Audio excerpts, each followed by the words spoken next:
A secret club in the United States, a world seed reserve, or a mountain forbidden to women. Make yourself comfortable, here are the forbidden places you are not allowed to visit. You are in the Czech Republic for a little solo road trio, and one of the things you want to do before you head home is climb the Pravčička Brana, the notoriously cramped rock formation which offers a total span of nearly 27 meters over a height of 16 meters and a width of 8 meters, as well as 3 meters of vault. If you are dying to visit this place, it is because you want to see with your own eyes this natural sandstone arch that offers a breathtaking view of the sandstone mountains of the Elbe. You go to the place very excited to discover the emblem of the Swiss Bohemian National Park. But before you start the climb, it is important that you know some things about the Pravčička Brana.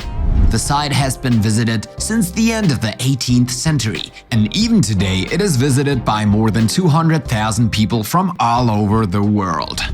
The fact that this arch is so frequented causes an increased erosion of the upper parts, as well as the destruction of the door.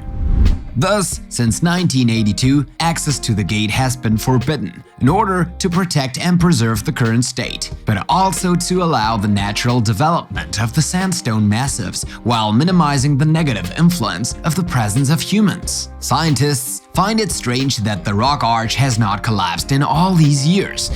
Indeed, this one is too thin and too fragile to support its own weight, as well as the frequent expansions and contractions caused by the changes of temperature. The rock could at any moment give way because of the important tension that it undergoes. Not to mention the degradation of the surface of the door, caused by chemical erosion as a result of pollution, and the reaction of the rock to the acidity of the rains. In short, you understood it. It is perhaps not such a good idea anymore. You are a little disappointed, it is true, but you can always enjoy the sight by offering you a good small dish in the restaurant, the Nest of Falcon, so coveted by the tourists. I heard they have one of those braised beef. That way you won't leave hungry. You are looking for a destination for your next vacation, and you come across the beautiful Uluru in Australia. You do your research to find out more about this place, and unfortunately, you learn that it is off limits as of October 2019. It turns out that the most famous rock of Australia, so popular with tourists, is an Aboriginal land owned by the Anganu community. The latter deplore the fact that tourists who arrive en masse leave behind them a lot of damage on their ranching and protected lands, especially because of their vehicles. Basically, they don't want you around. You are disappointed. You, who wanted to discover, you will have to find another destination now. You know Brazil, its food, its music, its art, etc. But let me tell you that you don't know it very well. At least, you don't know the island, Queimada Grande. I'm going to tell you about it, but I warn you, it may sting. Located 35 kilometers off the coast of the state of São Paulo, Queimada Grande Island is 43 hectares in size and is home to snakes.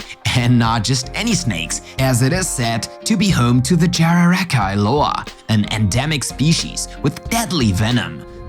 This makes it the most dangerous island in the world. The snakes are so numerous that it seems that there is one per square meter. They occupy the beaches, the forests, as well as the top of the island. There are even some on the tops of the trees.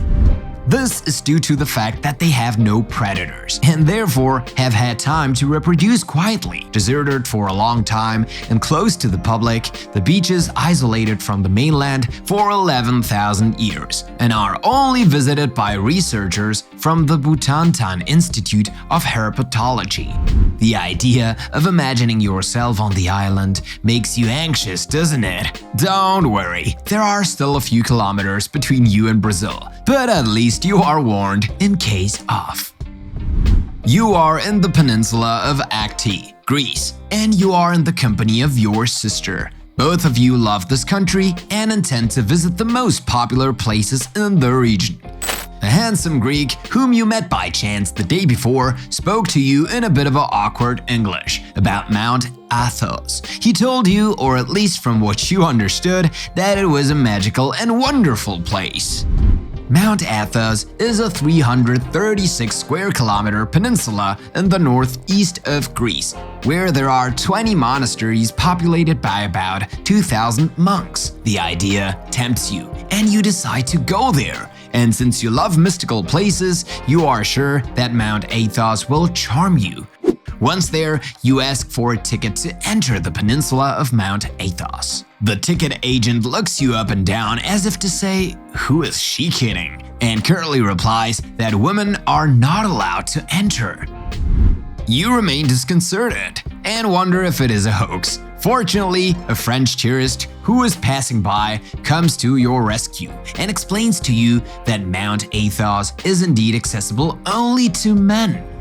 As you are also a great feminist, this news does not make you very happy. To calm you down, the man explains you that this prohibition goes back to the year 1046. To cut a long story short, the monks claim that the absence of women will mean that no temptation or obstacle will be imposed on their spiritual path, as they have taken a vow of chastity.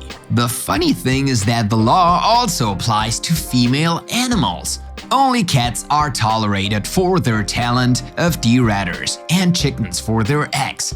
Ironically, Mount Athos is actually dedicated to the Virgin Mary. Hearing all this, you don't know what makes you more angry. If it is the fact of not being able to visit Mount Athos, or if the young man of the day before has made fun of you. In any case, it must be said that his English was not very understandable. Maybe you did not understand the part where he told you that it was not worth going there. You both go back to the hotel and decide to console yourselves with a good massage in the spa. Too bad for Mount Athos. Anyway, you are not very religious. On the way, you are already thinking about the Greek food you are going to eat tonight, because your real religion is eating. You have just finished watching the apocalyptic movie Storm War. A nice movie, but it scared you a bit. A question suddenly comes to your mind. What if what happened in the movies really happened in real life? How to keep the human race alive in a planet completely destroyed by wars and natural disasters? I'll tell you, and for that, you'll have to follow me to Norway. Put on your parka and let's go! You wonder what you're doing here? Well, I'll tell you. Do you see the trapdoor there? Well, it's the door that leads straight to an underground chamber that we call the Vault of the Apocalypse. It is in fact the World Seed Reserve of Svalbard. More than 100 million seeds from all over the world are kept there. This chamber was built in 2006 on the Norwegian island of Spitsbergen. It is intended to keep in an ultra-secure place seeds of all the food crops of the planet in order to preserve the genetic diversity in case of glitch. We are talking about a planetary disaster that would destroy all forms of vegetation, so the seeds could restore the flora of an entire region. Now, I guess you can guess why we chose Norway. Well, it's for its ideal climate for conservation and for the fact that the reserve was dug near the small town of Longyearbyen, where only 1,900 people live, which makes it remote from everything.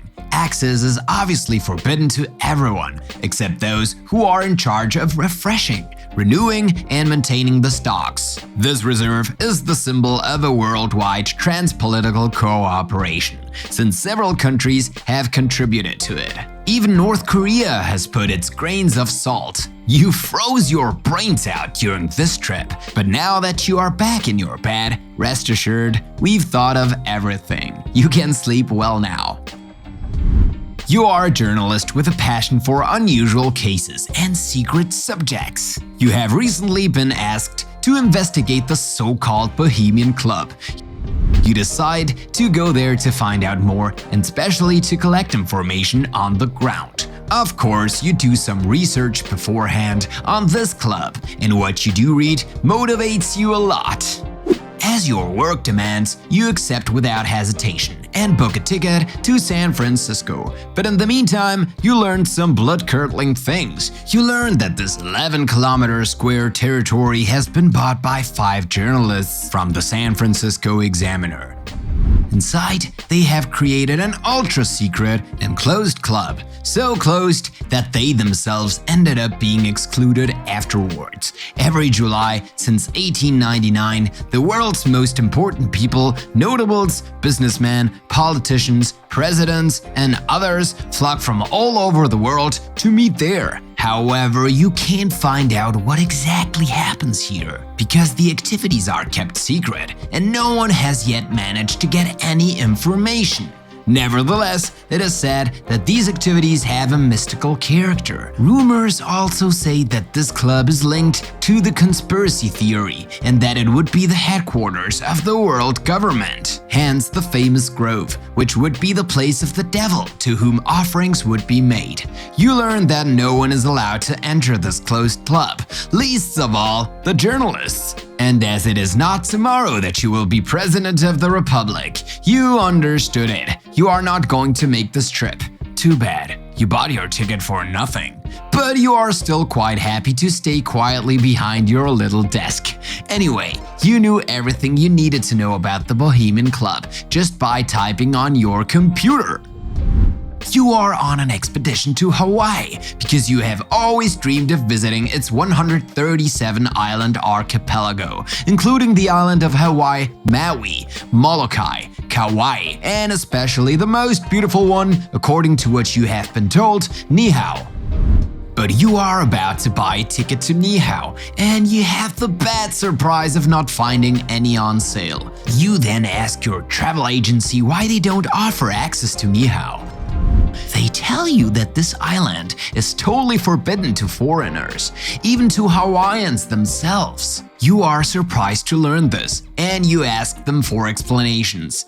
They tell you the history of Niihau, since it was bought in 1864 by Elizabeth Sinclair Robinson for the modest sum of $10,000 from the Kingdom of Hawaii. Since then, the Robinson family has decided to protect the island to perpetuate the Hawaiian culture. The islanders live freely on the island without being required to pay taxes or land tenure. They were, however, visited by tourists who came to observe the culture and community of the island. But in 1952, the polio epidemic swept through the island, and since then, access to Niihau was strictly forbidden.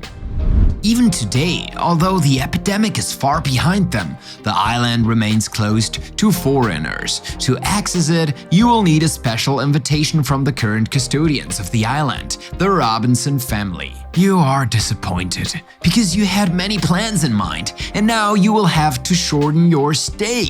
But you have nothing to regret. Because what you don't know is that Niihau has a particularity. The island has remained untouched until today. Despite the fact that it is quite close to modern civilization, it has no road, no electricity, no running water. So you are going to have a bad stay. Unless you wanted to live like Robinson Crusoe and eat raw sardines. You didn't go to Niihau, but you learned a lot about it. That's something. Which of these places would you have liked to visit? The Bohemian Club would have tempted me a lot. Tell us what you think in the comments. And if you like this video, don't forget to put a like, subscribe to the channel, and activate the bell to receive all the notifications and not miss anything of our next contents.